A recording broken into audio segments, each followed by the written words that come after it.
The Rainbow Six Siege team is always working to shake things up. And for Operation Chimera and Outbreak, we talked to the developers to find out how the alien-infused co-op event got its start, discover what Lion's drone did before it took to the sky, and learn how exactly you go about buffing the entire attacking team. Usually when we design new operators, we make them very strong to make sure that we can see what is functional, what is not. You need to see right away what's fun. And then we bring them down to something more playable. The first version of Finka were extremely powerful. Like, she used to give the speed boost, which means she could literally turn Ash into a 5-speed. And on top of that, people affected by the Finka boost had the glass vision. So 5-speed Ash with glass vision. Like you make drawings, you have the broad lines first, and then you make things more sharp and accurate. You'll notice that there's a scar across her face. Yeah, that happened during a CQB training with Capcan, and needless to say, she gave as good as she got, and that kind of cemented a little bit of a kind of silent respect between the two. They gave her the nickname Knife, which is what her name means. The scar is very important because it's part of the story of the character, and it's something we're trying to push a lot in our new characters. They are wearing their story on them. But she's also really good friends with one of our favorite operators, Tachanka. You know, drinking buddies. I think they can drink anybody under the table, and I wouldn't put it past her to kind of give herself a boost to absorb the alcohol just a little bit better than Tachanka can. So I had this crazy idea when we started out the Lion. I wanted to have a completely new gameplay. I wanted to bring something like absolutely exotic and like fresh to R6. And so we had this little hovering sphere, all right? Like, stick with me, okay? So you would throw this little flying drone, it would stick to the surface you were pointing. It would emit pulses, and those pulses, if you get caught in, it would reveal your position.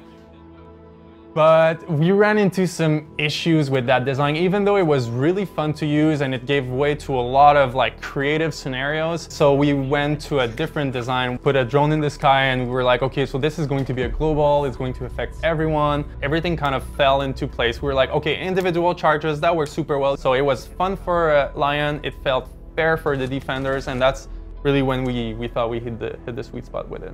And we wanted this character to have a strong presence into the game, so that's why it's so big. Honestly, we pushed a lot the tech to get this character clearly bigger than the others. So Lion is both an attitude of his approach to things. It's also the fact that he had a loud voice and he was able to maintain quarantine lines just by yelling at people. Getting your eyes on the hostiles! And it's also the fact that when his drone roars, everybody goes still. The coolest part of the design process is not the process itself, it's what happens next. It's when you release the operator into the wild and it becomes something. When it's on our computer, it's nothing. We play it a bit, it's fun, it's an idea. But when the players take these operators and makes something out of it and craft the game around this persona, that is when it becomes fascinating. You know, we always have this fantasy when we talk about Rainbow Six Siege, and especially on the attack side, this tactical fantasy, you know, like synchronization between teammates. Okay, I'm putting my breach charge. Okay, guys, 3, 2, 1, smoke, smoke, go, go. So every gameplay that can induce this kind of behavior is very interesting for us. And I think Finka and Lion have abilities that induce and encourage synchronization between the players. That player synchronization takes on a different form in Outbreak, a co-op event in which 3 players team up to take on a decidedly different threat.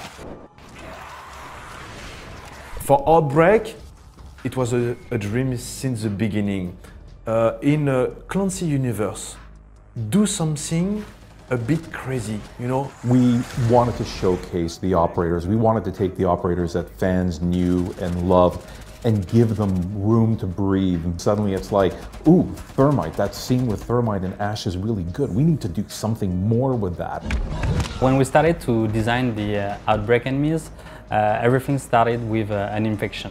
In fact, we wanted to something alien, but also that has developed and evolved on Earth. Yeah, it was very interesting and very different than what we used to do. It was extremely fun for us to be in contact with such a kind of universe.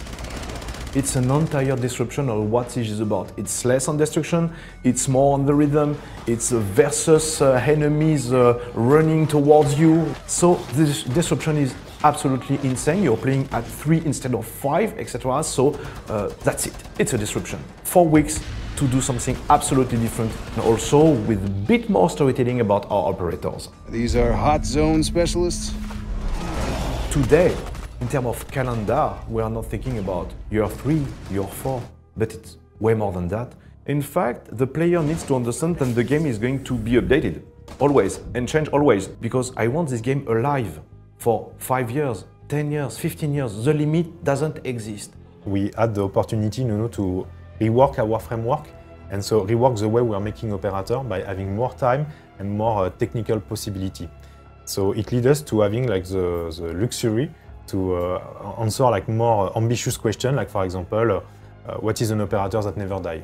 What is an operator that is in the map even before the preparation phase, and what are the impact? Expect to have even more crazy gameplay area being explored for this year.